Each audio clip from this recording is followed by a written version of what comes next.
La composición, pues como habíamos dicho, es muy similar a esa leche materna que se da en los primeros 6 meses. Las proteínas varían de 1,2 a 1,8 como lo vimos al principio, tienen que ser bajas.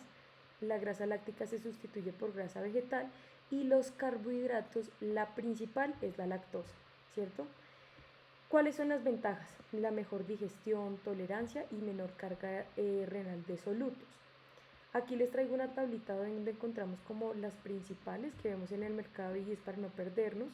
Y todas ellas llevan este apellido, 1, 1, 1. Entonces tenemos la NAMPRO, la Enfamil Premium, la Enfamil 1 con hierro, que aquí algunas pues vienen sustituidas o más bien fortificadas por micronutrientes como el hierro, la Similac, entre otras. Continuamos con la fórmula 2 o de continuación. Esta se da entre los 6 a 12 meses de edad y la finalidad, fíjense que es distinta a la fórmula 1, ya que esta es de complementar o colaborar con la cobertura de los requerimientos nutricionales. Recordemos que aquí los niños ya tienen, digamos que un apoyo adicional que es la alimentación complementaria. Por eso es que es eso, colaborar, no sustituir totalmente como la fórmula 1. Las características: en esta tenemos mayor densidad calórica, tenemos mayor cantidad de proteínas, calcio, fósforo y casi todas, si no todas, tienen suplemento de hierro para cubrir pues ese déficit que se empieza a ver o esa brecha que se empieza a tener en cuanto al hierro.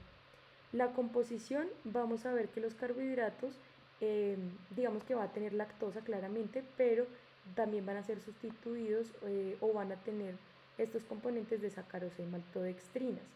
Miren que las proteínas se suben hasta 2,7 gramos. Dentro de las fórmulas que podemos encontrar, el apellido es el 2, la NAMPRO 2, el Enfamil Premium 2, el Enfamil 2 con hierro, la Similac Advance 2, entre otras. La fórmula 3 o de crecimiento ya lo damos a una edad entre el primero y los 3 años.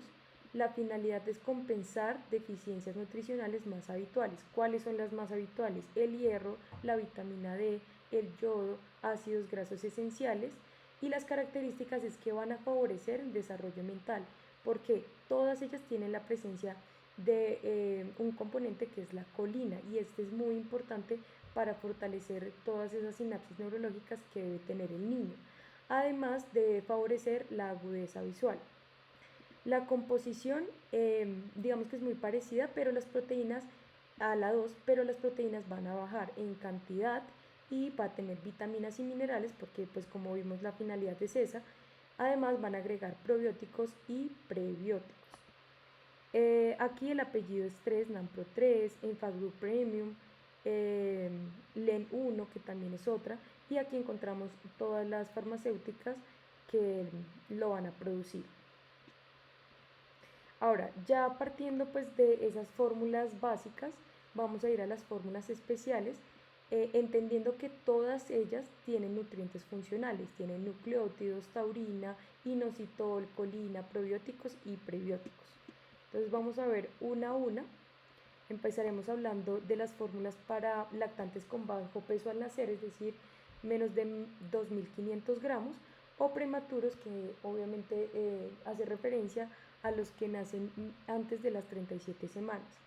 ¿Cuál es la finalidad? Es lograr una tasa de crecimiento similar al patrón intrauterino.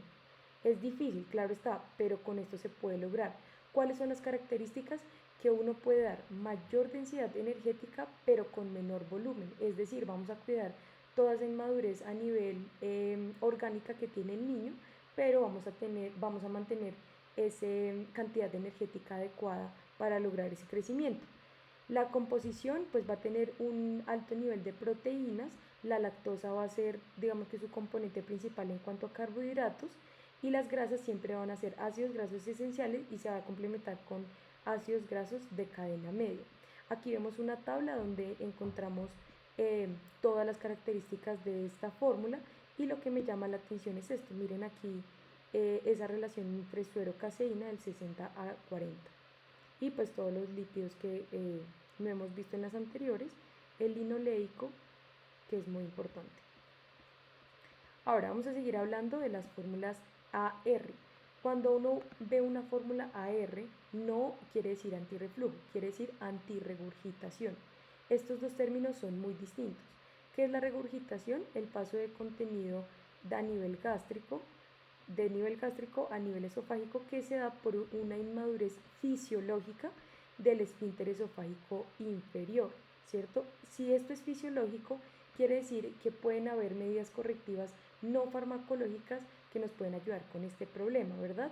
Entonces, con cambios de posición, con una buena técnica, se puede mejorar. Por eso es que estas fórmulas casi que no se utilizan, porque es algo que se puede mejorar sin utilizar las mismas. Estas no mejoran el desarrollo y el crecimiento, y la finalidad realmente es evitar la regurgitación. ¿Cuándo está indicada? Cuando hay regurgitación que no mejora con medidas no farmacológicas y además que es sintomática. En ese entonces se podría hacer. ¿Cuáles son las características de estas?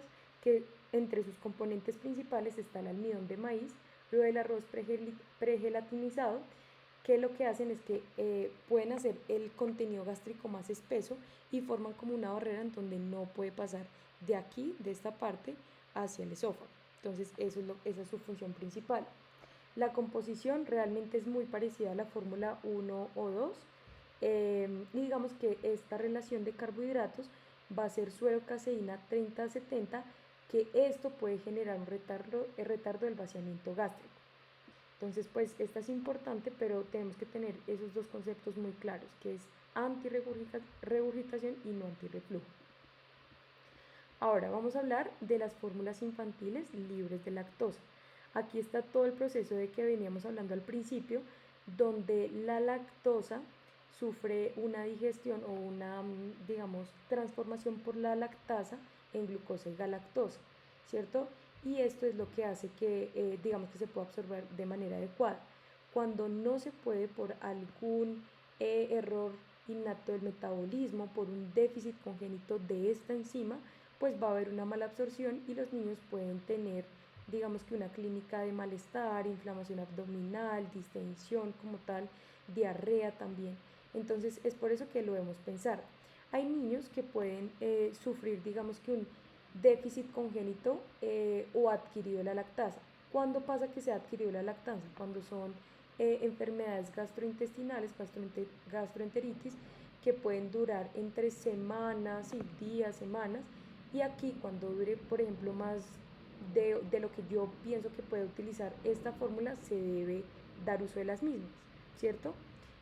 También está avalado para la desnutrición en menores de 3 meses, pero es muy importante tenerlo en cuenta. También enfermedades como la galactosemia, que recordemos que es un error innato pues del mismo, y que se está tamizando de manera constante a nivel neonatal. ¿Cuáles son las características? Pues que no contienen lactosa, puede haber un contenido residual bajo, pero que no es significativo, y la composición son carbohidratos, maltodextrina, sacarosa, sólidos de jarabe de maíz, ¿cierto? Y pues grasa de origen vegetal, que van a hacer que el niño lo tolere de manera adecuada. En cuanto a la fórmula infantil a base de proteína vegetal, es muy importante que esto no es la leche de soya, la leche de almendra que encontramos en el mercado, sino que son fórmulas que pasaron por varios procesos para que sean tolerables para el recién nacido o para los eh, pacientes pediátricos. Entonces, ¿cuáles son las indicaciones de la misma? Cuando hay una alteración del metabolismo de carbohidratos, la lactosa y la galactosa pueden ser una opción, o también cuando hay cuestiones éticas o religiosas. Esto es muy importante porque aquí se debe respetar ese principio de la autonomía. Sin embargo, hay que tener en cuenta esto: las dietas vegetarianas no están recomendadas en menores de 5 años. Los niños necesitan, digamos que esa proteína animal para que todas las funciones que éstas cumplen lo puedan obtener. Entonces, ¿cuál es la composición de estas? Son, en cuanto a la proteína, son aislados de proteína de soya, y hay que tener en cuenta que esta proteína de soya va a generar un déficit de metionina y carnitina, que son dos componentes muy importantes a nivel del neurodesarrollo sobre todo, pero también a nivel inmunológico. En cuanto a los carbohidratos, pues son libres de lactosa, pero tiene polímeros de glucosa con sacarosa, es como si ya estuvieran descompuestos, ¿sí? También están ricos en grasas vegetales y estos están fortificados con hierro y zinc. Pero ¿qué es lo que pasa? Y que de pronto se nos pasa, que estas fórmulas son ricas en fitatos y hacen que de por sí estos nutrientes estén, digamos que absorbiéndose de manera inadecuada por la presencia de esto. ¿Cuáles son las contraindicaciones? Prematuros con peso de 1800 gramos jamás se les van a dar estas fórmulas. Cuando hay una enterocolitis necrosante o una enteropatía inducida por proteínas, no se les da. También cuando no es una contraindicación, sino como que se piensa erróneamente que puede funcionar para la prevención o tratamiento del cólico del lactante. Esto se ha visto que no funciona. El niño que va a presentar, digamos que como tal esta enfermedad, la va a presentar y no hay una fórmula que nos pueda evitar como tal la presentación de esta patología.